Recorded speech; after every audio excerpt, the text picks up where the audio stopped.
Real Estate Coaching Radio, starring award-winning real estate coaches and #1 international best-selling authors, Tim and Julie Harris.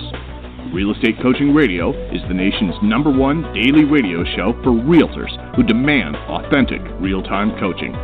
Get ready for fluff-free, unfiltered, full-strength honesty about what's truly working to get you into action, helping others, and making money now in today's real estate market. Now to our hosts, Tim and Julie Harris. Welcome back. We have a fantastic second part to our show that we started yesterday. If you guys are wanting to ever go and listen to past podcasts, the easiest, quickest way is obviously iTunes or Stitcher. A lot of you have downloaded us to your iPhones, and if you don't know how to do that, it's actually a nice shortcut. Go to your iPhone, and it also works on your Android phone, and look for your podcasting app. It comes on your phone automatically. You don't have to download it. On iPhones, it's like a little pink icon, I think. So just click on that and then go to the search bar and put in Real Estate Coaching Radio and then just subscribe. And then the podcast or the podcasting app will automatically download our latest show to your podcasting or to your phone every single day. And then all you have to do is click on your podcasting app and you can listen. It's a great way for you to save a lot of time and stay organized with and keeping up with, hopefully, your favorite real estate podcasters. So, Julie, welcome to today's show. Yes, thank you. It's going to be a fun show. And we've got a quick message from an agent named Brittany that I can read here if you're ready. Sure. Go for it. All right. And Brittany writes, "Hi, everyone. I wanted to share a quick success story and thank you all for your support. I've been a coaching student for about 2 months now, and I just started getting serious about prospecting unrepresented owners, otherwise known as FSBOs, and expireds this month. One homeowner I called was not interested in working with an agent, but he said I could send him the pre-listing package anyway without scheduling a meeting, so I did that. I followed up with him a few times and never got a response, but 3 weeks later he called me and said he was ready to list. He had his home listed as a for sale by owner for 36 days and it didn't sell. So I listed the property last Friday, and the owner accepted an offer yesterday after only 4 days on the market. I'm so glad I listened and made prospecting calls because I definitely didn't want to, but it paid off. Happy prospecting, everyone." And she signs off saying, "Feeling blessed." So we are blessed by your email and your sharing of that, Brittany. Thank you so much for that. And I think it's a great short story about the testament to perseverance. You know, how many people either wouldn't have even prospected that for sale by owner in the first place, but let's say that they did, and did they send the pre-listing package? It's another place that you can screw up. Not Brittany. She did step 2, then step 3. Okay, how many people would just wait for the seller to call? They'll call when they're ready. Nope. Followed up for 3 weeks, didn't give up, even though she didn't get a response. So she's following the 18 relentless lead follow-up rules or furiously fast follow-up. Okay, so what happens? 3 weeks later, this homeowner apparently had a 3-week timer self-imposed and decided to give up and go ahead and list. Now, in our for sale by owner script, one of the questions is, I'm curious how long you've given yourself to sell it on your own. Okay, well, clearly, by Brittany's story, this is not an unusual thing for sale by owners to be gung-ho in the first 2 or 3 weeks. Some of them make it for a month, but most of them give up pretty fast. And, you know, in our Premier Coaching, we even have a really great report done by a non-real estate entity. It's like a research firm that proves exactly what Brittany just did, that if for sale by owners actually sell, they typically net significantly less, which is counter to why they're FSBOing in the first place. Most of them just want to try and make a little bit more money, and that versus a listed property, and that they take longer to do it. So look what happened. She listed it and it sells right away. Why is that? Because most buyers are going online. They're working with a realtor. Most buyers are not saying, I'm going to go find myself for sale by owner this afternoon. So Brittany just proved a whole bunch of really great points in the process of taking somebody from a lead for sale by owner sign, converting them into a client, and now into a closing. So keep up the good work, Brittany. Lather, rinse, repeat. Back to you, Tim. Well, so the bottom line was proactive versus passive lead generation pays. There it is. You guys should just, remember that. And Sure. Those of you who are addicted to passive lead generation, the buying of your leads, the mailing of your postcards, the center of influencing things that you do, hoping and praying that a lead shows up in your mailbox, I promise you that you are not going to have very consistent cash flow, and this business will never even be 1% of what otherwise could be for you if you embrace the idea of being a proactive lead generator. Brittany, do not stop. That's your challenge now. Do not stop. Keep doing it. Keep doing it consistently. Keep doing it around a morning schedule, which you're about to hear. Second of all, I want you guys to think about the fact what the story, Brittany's underlying story to her story was that she has never gone after an unrepresented owner, as we call them, or what most of the industry calls them, for sale by owners. She had never done it before. She just followed our system and was successful and is making money now. In a way, she created this money. Do you guys get that? That's the beauty of being a proactive lead generator. That was just, she created it. She said, I want to go out and I want to make whatever she's going to make off that deal, $10,000 or $15,000. It didn't cost her anything. Nope. That sale, that commission doesn't cost her anything. She just knew what to say, knew what to do, followed our plan, went out there and took the listing. In a market like this that's changing, cocky FSBOs are finding themselves realizing that, hey, guess what? Stuff doesn't sell itself in this market. Expireds. I told you guys this is going to be at least the year of expireds. It's certainly playing out to be the case. We're putting up a story on timandjulieharris.com later today that's talking about the fact that Southern California, the bellwether of the boom market, had its biggest single month drop since like 2007 or 2008. So look, I'm tired of saying this. You guys are tired of hearing it. But as we've been telling you for almost the past 2 years, that there's certain orders around the country that you can absolutely predict are going to slow down in which order, and it's happening exactly much slower, okay? It's happening exactly like it always has before. These big mega boom markets, they slow down the fastest. They, generally speaking, don't drop the furthest, but they slow down the fastest, and they stay down the longest. And that's happening in Southern California. It's certainly happening in our great friends in Manhattan, down in Miami, all these huge markets. They're all the ones that are going to suffer the most. Now, the market's going to suffer, but you don't have to suffer along with it, because the fact is there are going to be real estate transactions and people making commissions no matter what direction property values are going. Be very clear on that. You, as a real estate practitioner, not as an investor, not as a homeowner, but as someone who gets paid to do deals, you as a real estate practitioner do not care what direction the housing market's going. People will need your help, provided you have the skill set to help them, regardless of what direction the market's going. The skill set you need when the market is going up, since 2011 most of the country, is really nothing compared to what you need when the market is adjusting, plateauing, or declining and becoming a buyer's market. You need to now know how to actually have conversations with folks that aren't going to just basically result in, everyone just giving hugs and kisses. In a market like this, you're going to have the skill set to be able to deliver the news to people about what their properties are really worth. You're going to have to get your skills on. The last market was a relationship market. The last market, because there was so much money flowing so easily by so many unskilled practitioners, ooh, boo hiss, Tim, how dare you say that? Because it's true. In a market like that, you guys could get away with running really, really, really shitty businesses in terms of cash flow, really bad businesses in terms of net income. You could risk money and believe that branding and believe that buying leads and building big teams and all these other silly things you guys have been doing.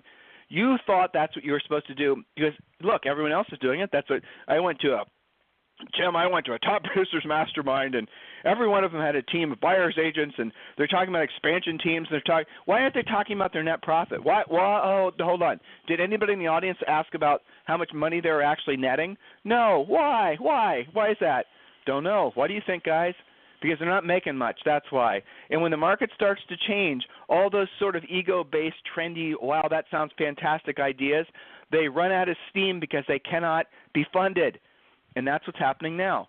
So if you're one of these agents who has realizing now that you're probably following a path of peril with regards to your business plan, and you're seeing your market slow down, and you're finally realizing that maybe this big idea that you had with regards to these big teams and marketing and all the rest of the stuff, maybe you're starting to put pen to paper and say, hey, you know what? This really can't make sense because there's not the potentiality of this in terms of the cost doesn't make sense. And then you're going to be confused. And then you're going to say, well, why hasn't anyone told me this before? I read this book and I went to this conference and everyone said I'm supposed to follow this path and build this 7th level business and all this other Mickey Mouse. and you're going to be questioning your sanity. Why is it that I can't make this work? Then you're going to blame yourself. And then what a lot of people do is they double down on the dumb. They double down on the bad idea.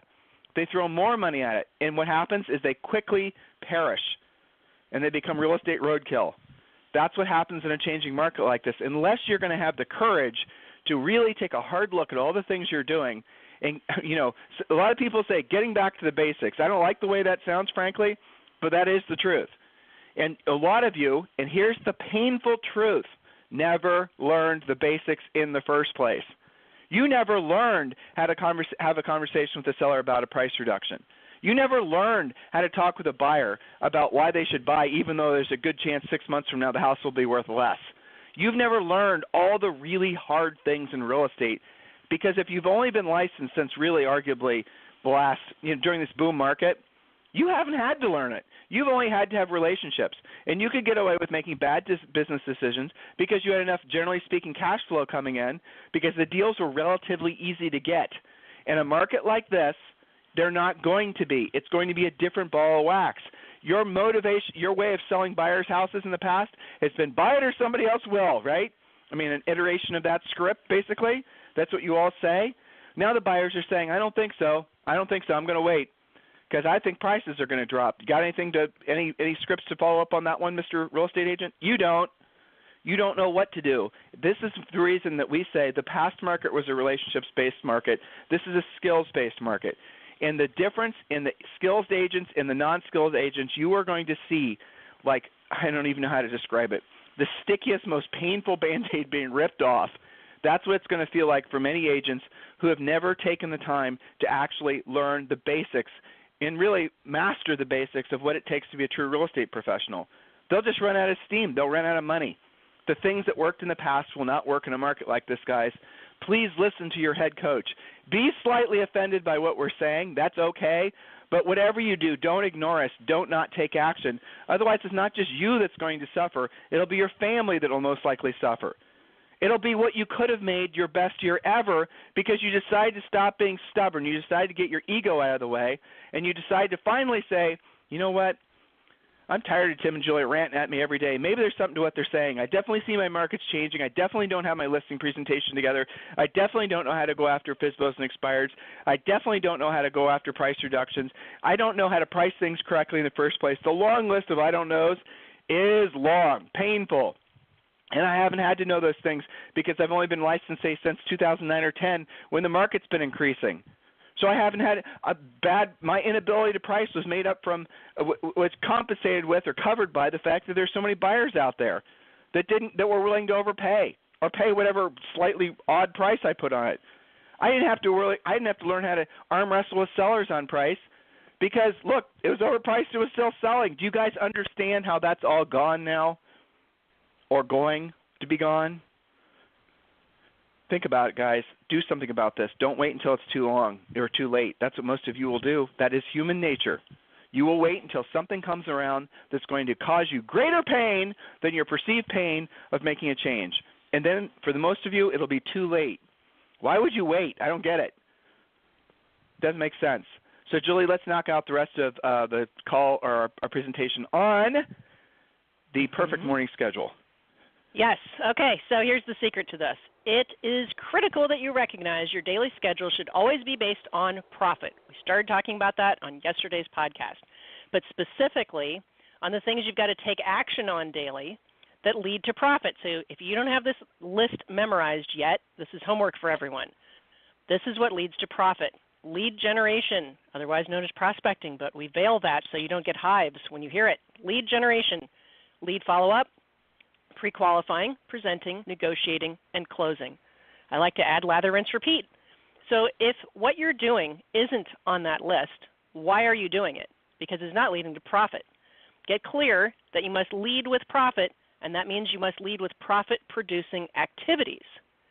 We're going to quickly remind you of the most common profit-killing schedule-wrecking activities, regardless of age of agent or how long you've been licensed or your market or your price range or your experience, any of that. Okay, so these are schedule-wrecking things you're not allowed to do. Number one, no morning control of time. Getting to work when you finally get to work isn't a plan. That's what hobbyists do. They fit work in when they get to it. Number 2, getting stuck in the weeds of transaction coordination. Get a transaction coordinator. It's the cost of each, it's built into the cost of each transaction. It's well worth it to maintain your sanity and buy your time back. Some of you guys are only doing 2 or 3 deals at a time because you're doing the transaction coordination and you can't imagine adding a 4th deal that you've got to manage. So what would happen if you took that off your plate and you didn't have to be in the weeds anymore? You could probably double your production just by doing that and managing your transaction coordinator. Okay, number 3, playing around with social media, pretending that that generates leads. Number 4, going to appointments you don't have to go to. Home inspections, lender lunches, free trainings. If it's not on the dollar productive list of activities, it's not a necessary appointment. You are hiding out, pretending to work. So these are activities you're no longer allowed to do. If this is a challenge, make a deal with your spouse, your kids, or your assistant that every time they catch you doing any of what we just talked about, they get a crisp $100 bill. That'll cure you. If that's not enough, make it $500 until you're clear that you're not being profitable when you do those schedule wrecking activities. Okay, so let's get back to the specifics here. Lead generation is the most important thing. You're either running a marketing-enhanced prospecting-based company or a prospecting-based marketing-enhanced company.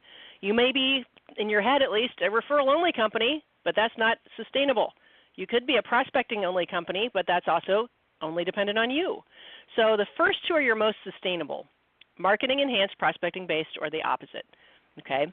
It's the thing that is most viable long-term, most stable, and least dependent on market conditions. So recommended ideal schedule. Let's fast forward a little bit to that. Ideal means that you follow it 4 out of 5 working days every week that you're not on vacation. So we're keeping it pretty realistic. This is our recommended schedule subject to modification based on what you have to do in life. Like we said yesterday, putting kids on the school bus or, managing other things in the morning. Don't delete the activities, just modify the time if necessary. So let's say 6:30 a.m., wake up, same time every day. Powerful affirmations, 20 to 30-minute simple workout, 8 ounces of water, and review your goals for the day. Those of you who are scheduling yourselves using the self-journal, that makes it really easy because you had written it down the night before. Okay. Now, here's a secret. No day should have more than 5 specific, attainable, and achievable goals. 3 is better for most days. Things like, for your list, resolve a home inspection remedy. Put it to bed. Don't drag it out. Get listing docs back from the seller. Get a contract signed. Follow up on 100% of my leads. Call back that referral. You see how these things are all based on profit. So let's say we make it to 7 a.m., 30-minute financial review. Are you trending up or down versus your financial goals? Are you on track, ahead, or behind? By how much? Take a look at your whiteboards and your vital signs report. What is your appointment schedule? What appointments must you set today, and what are you going on today? By the way, our coaches do this with our coaching clients all the time for accountability, on track, ahead, or behind, by how much in one direction or the other. And so what does that tell you to do? It tells you you probably need more appointments and or manage what's in your pipeline. So at this point, it's only about 7 a.m., and you're still in control, 100% of your mind, your body, and your wallet. You are in control. So 7 to 8 a.m., prepare for your day, breakfast, shower, dress. When in doubt, dress for success. Always be dressed one level nicer than your prospect or your client. Some of you, it doesn't take an hour to get ready, but we're putting that in there just to keep it real. 8 a.m., take 20 minutes to clear out any mission-critical email, voicemail, texts, etc. Delete all of your trash and spam. Delegate anything you can to your transaction coordinator, your personal assistant, etc. If you don't have those 2 entities, then you are them. Prioritize by urgency and set a plan in place. You may still be massaging those 3 things that you've got to do today based on clearing out your email, voicemail, text. All right, now here's where the furiously fast lead follow-up comes in. Now, it's not just following up, hey, I was thinking of you, how's it going? Let me know when you're ready. No, I call it relentless lead follow-up with intent to set appointment. That's the point. 8:30 to 9:30 a.m. Since you're most likely to set an appointment with this category of prospects, in other words, your lead follow-up, it's valuable to pursue them the first thing in your day. You have their phone numbers. They're expecting your call, and you have what they want. Remember to pre-qualify all listing and buyer leads prior to setting that appointment. Don't skip that step. You should never, ever end the day or even the morning with leads that you have not followed up on. And by the way, in Premier Coaching, we do have lead follow-up scripts. We even have them more specific than that. We have open house lead follow-up scripts. We have probate follow-up scripts, all kinds of stuff. 9:30 a.m., more lead follow-up if you still have leads to follow up on. If not, it's time for more lead generation. Choose your most likely to list spokes first. Yes, that means unrepresented sellers, expireds, probate, etc. It just makes sense to speak with people who need what it is that you do. Remember, if you generated enough leads to follow up on, then do this first. Do your lead follow-up first and then move on to this. It doesn't make sense to leave existing leads hanging to get new leads, because then you're just going to have even more leads that you're not following up on. 10:30, call your required past client center of influence list. Okay, now everybody's number is a little bit different. Remember how you figure this out. You take the number on your database, you divide it by 20 working days. There's 20 working days in every month. Okay, so if you have 100 people on your list and you called 5 per day on working days, you would be able to call your entire list every 30 days. Where would your business be if you got serious about that? Now, some of you, your list is a lot bigger. So if you want to get through them every 60 days, you divide it by 40 working days, because there's 40 working days for every 2 months, or 60 if you want to get through every quarter. Even if you're just getting through that list every quarter, that's far more than most people ever do. It'll make a huge difference in your business. So now you get to 11:30 a.m. Assess your day so far. Have you set any appointments yet?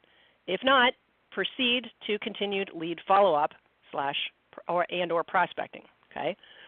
Excuse me. And now, yes, you actually get to eat lunch, 12:30 p.m. Ideally with a past client, a current client. Eat lunch somewhere in your market where you can be out and about talking about real estate. And I need to get a drink of tea, Tim, so I'm going to toss it back to you just for a second. Well, we had a coaching client actually who was, very, very shy. Never wanted to. She was a premier coaching client. Never wanted to really ask anybody for any business. Totally afraid of proactive lead follow-up, the whole thing. So she goes to Starbucks, and she goes to Starbucks every day for her lunch after she followed her morning schedule.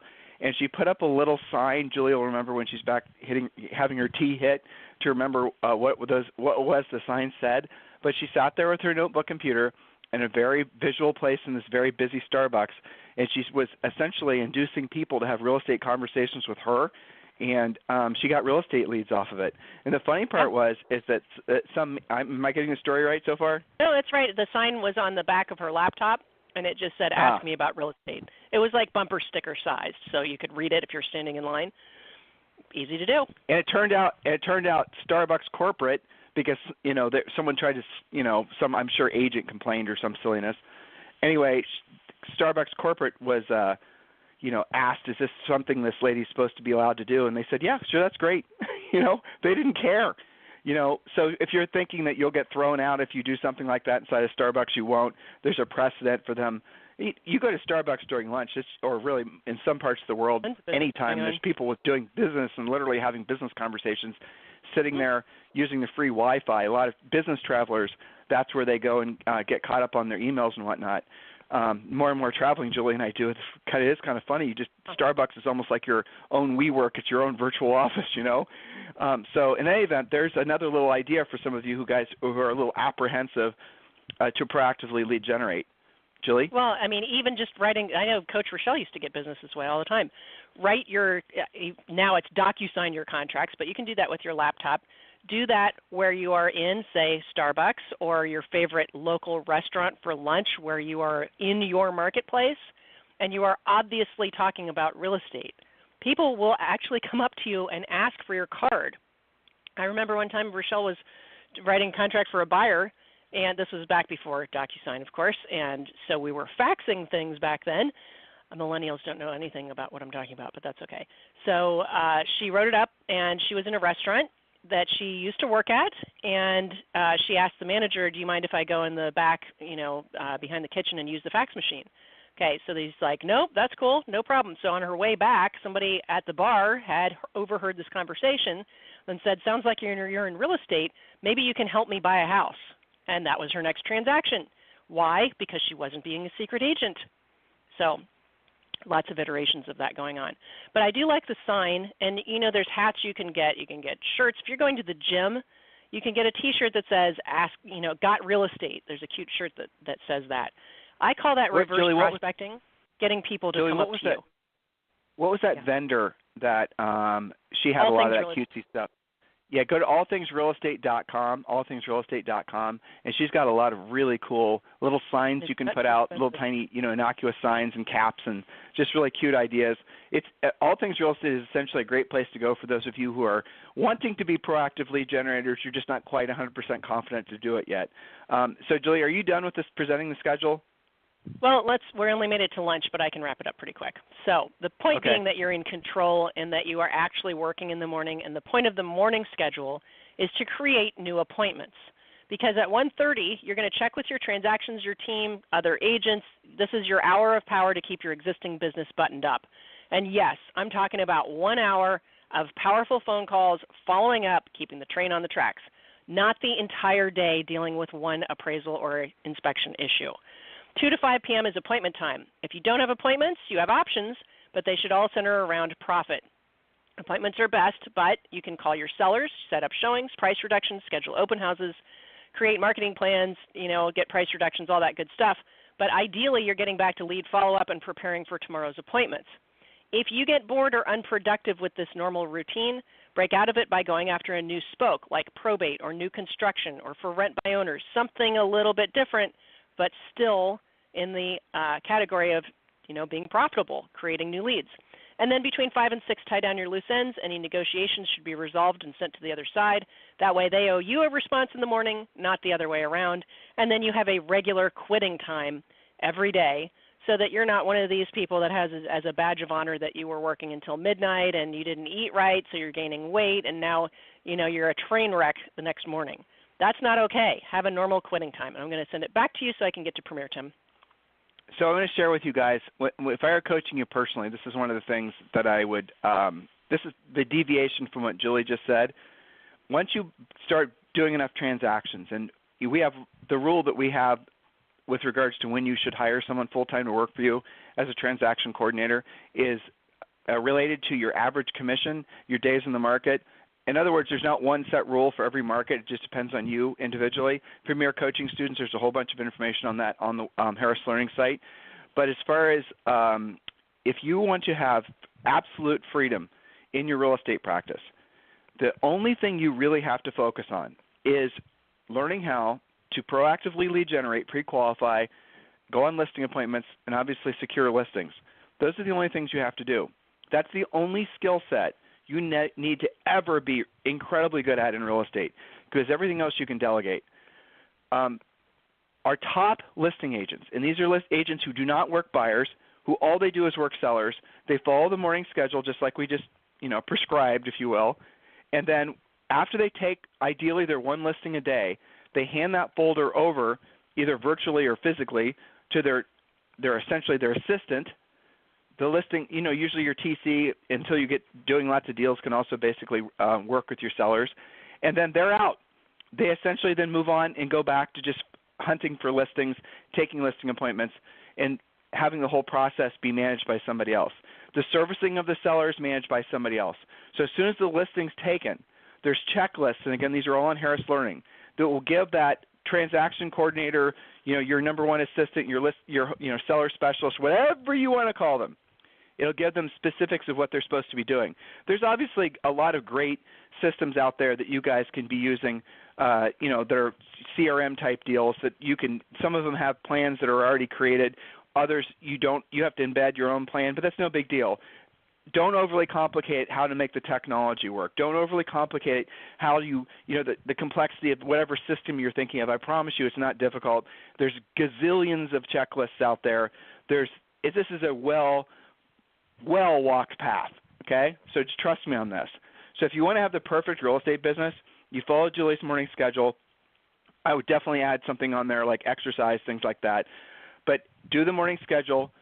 In your morning is all about finding a seller, proactively lead generating, pre-qualifying that seller, going on the appointment, and then you're done for the day. If you can do that in any market, if you could set one appointment a day, and let's say one of the sellers flakes out and another seller, whatever, things happen. You end up with 3 new listings a week. That's your entire business. You don't have to work in the nights and the weekends. You don't have to, all the things that you guys are suffering through thinking it's normal for real estate, you don't have to do anymore if you just follow our plan on how to become a powerful listing agent. I know some of you think that real estate is supposed to be some sort of painful, horrible experience where you sacrifice every waking moment of your life and you're not allowed to spend time on it's because you're working with buyers. It's because you're trying to form these big, stupid teams. It's because you're spending too much time on things that will never get you paid, that frankly doesn't even do anything to enhance your business. You're going down the wrong path. You need to be focusing just on becoming a powerful listing agent and accepting the fact that you could probably have an incredible life just doing that. Seems like it's oversimplistic, doesn't it? It isn't.